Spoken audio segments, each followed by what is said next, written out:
Hello, my friend. Be filled with the Spirit, Part 2.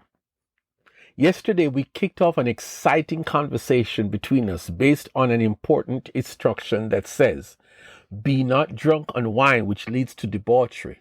Instead, be filled with the Spirit. Ephesians 5 and verse 18. We think it is exciting because we set out on an adventure to determine what this bold statement means, and we came up with some amazing hints. Today we continue our search and we pick up the first reference as it relates to Jesus. When all the people were being baptized, Jesus was baptized too. And as he was praying, heaven was opened, and the Holy Spirit descended on him in bodily form like a dove. And a voice came from heaven, "You are my Son, whom I love. With you I am well pleased." Luke 3, verses 21 and 22. Not quite done yet. Jump over to the beginning of the next chapter, and there we will find something that is of importance to our conversation.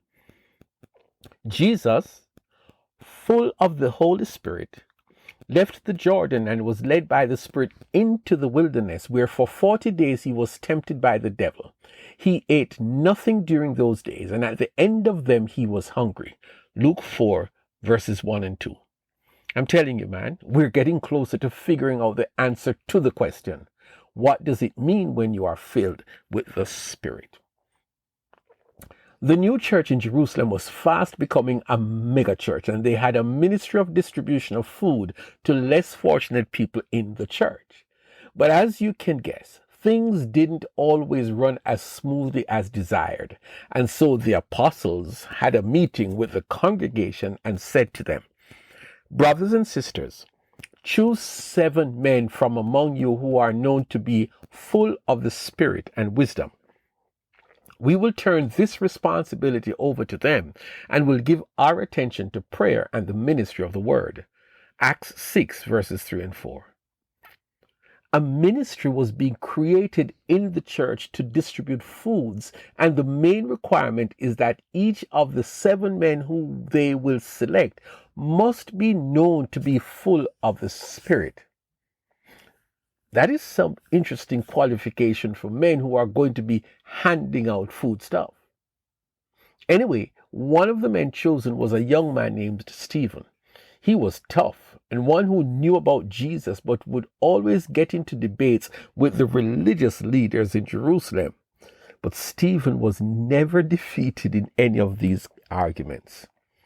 So they made up some stories alleging that he, Stephen, was heard blaspheming against Moses, their hero, and against God. That was highly sacrilegious. And so Stephen was brought in to be tried in court before the Sanhedrin. When he was asked to answer to the charges, he gave a long defense of his faith. But that didn't sit well with the guys who were on the other side of the bench. When the members of the Sanhedrin heard this, they were furious and gnashed their teeth at him. But Stephen, full of the Holy Spirit, looked up to heaven and saw the glory of God and Jesus standing at the right hand of God. "Look," he said, "I see heaven opened and the Son of Man standing at the right hand of God." Acts 7, verses 55 and 56. I'm shaking my head because you know exactly what happened afterwards. In the midst of this contentious trial, Stephen became full of the Spirit. They turned on him and they stoned him to death. Anyway, we're not going to be distracted. We're almost done. In Acts 10, we read the powerful account of Peter, the Jewish apostle, answering a summons from Cornelius, a Roman soldier in Caesarea.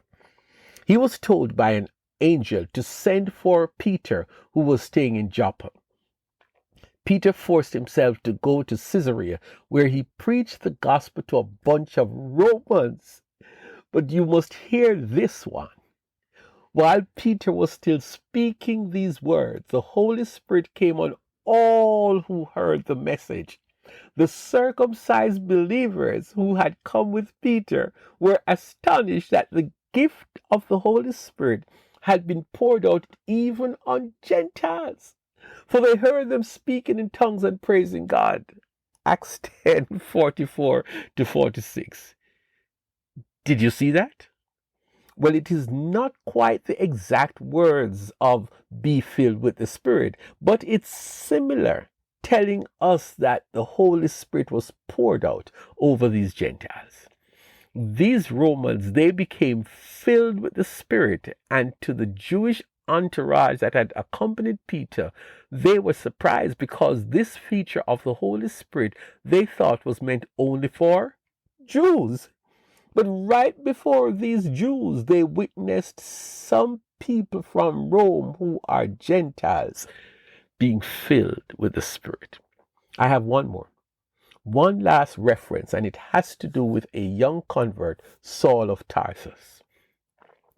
He and his friend Barnabas were selected by an angel for the work to which I have called them. Acts 13:2. Well, these two guys, Paul and Barnabas, went on an assignment to take the gospel to Gentile territories. Here we go again. When they got into a town where they were preaching the gospel to the Roman big shot named Sergius Paulus, Sergius wanted to hear about Jesus, who is the biggest ruler in the country, but he had a sorcerer, a false prophet, and this man constantly interrupted Paul and Barnabas while they were preaching. Well, you know, something is going to have to give. But Elymas, the sorcerer, for that is what his name means, opposed them and tried to turn the proconsul from the faith.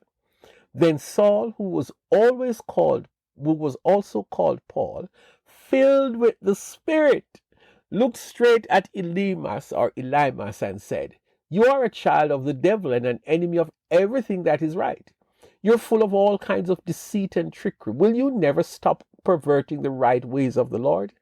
Now the hand of the Lord is against you. You are going to be blind for a time, not even able to see the light of the sun." Acts 13 verses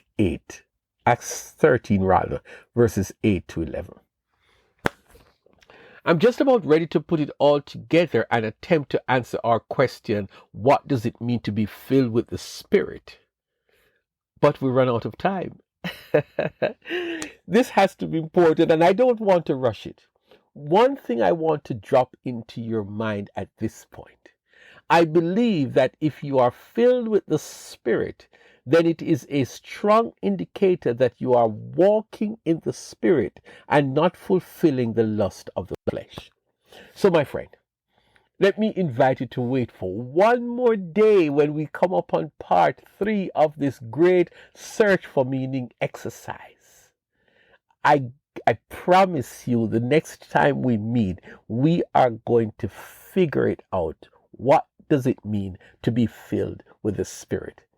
It is going to be worth the wait.